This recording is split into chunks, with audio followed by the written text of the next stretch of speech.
Les autres danseurs ont repris du service sur la parade d'Halloween. Ces défilés, c'est un des secrets du savoir-faire Disney. Avec leurs chars presque aussi hauts que les immeubles de Main Street, ultra colorés, ils changent au gré des saisons. Loin des yeux du public, ils sont fabriqués dans ce gigantesque entrepôt. Pas de parade évidemment sans les énormes chars et justement, ceux de la prochaine parade de Noël sont en train d'être terminés, bouclés. L'un des directeurs artistiques du parc, Juan, surveille les dernières finitions. C'est l'effet clochette de la peinture. C'est extrêmement minutieux, quoi. C'est des Tout à fait, c'est très minutieux. Qui sont faits à la main, alors que ce sont des pièces quand même énormes.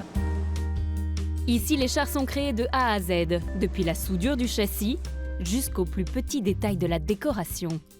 Combien de personnes travaillent sur un char? Ça peut aller d'une dizaine de personnes à une centaine de personnes. Ça dépend de ce qu'il y a à travailler. Il y a tout ce qui est technique, tout ce qui est décoration, tout ce qui est peinture. Évidemment, ils ne sont pas tous en même temps parce que chaque corps de métier travaille différemment. Ce sont des chars électriques? Ils sont à batterie électrique, donc on est obligé de les charger pour que ça fasse pas de bruit. Aucun gaz d'échappement ni de bruit de moteur ne doit déranger le public. En tout, il faut 8 mois de travail en atelier pour fabriquer un char. Pendant la parade, pas une roue ni un conducteur ne doit apparaître, comme sur ce traîneau du Père Noël, qui fait plus de 12 mètres de long. Quand on est sur la rue principale sur Main Street et qu'on voit les chars passer, on a un peu l'impression qu'ils avancent tout seuls. Mais ça avance tout seul, c'est la magie. De la magie, pas tout à fait. Ici, c'est une porte dérobée qui cache le volant. Et sur le traîneau du Père Noël, le poste de conduite est dissimulé derrière ce nuage de fausse neige. Bon, on imagine que la magie fait qu'il y a quelqu'un qui voit par ici ce qui se passe devant et qui pourrait peut-être conduire. C'est votre imagination. À vous d'imaginer.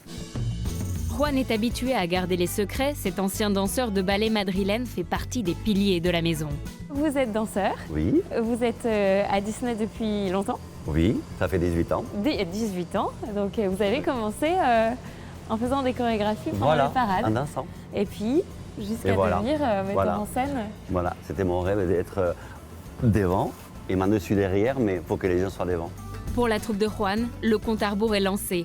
La grande parade de Noël 2016 commence dans 10 jours. À quelle fréquence les chorégraphes et ceux qui sont sur les chars répètent? Tous les jours, pendant un mois et demi avant l'ouverture de la parade, on est en répétition. Évidemment, le parc est ouvert entre 8 et 10 heures le matin jusqu'au soir, donc c'est pendant la nuit? Ça se divise en deux parties. Donc il y a toute une partie qui se fait en studio de danse. Pendant la journée. Et après, on travaille une fois que le parc est fermé.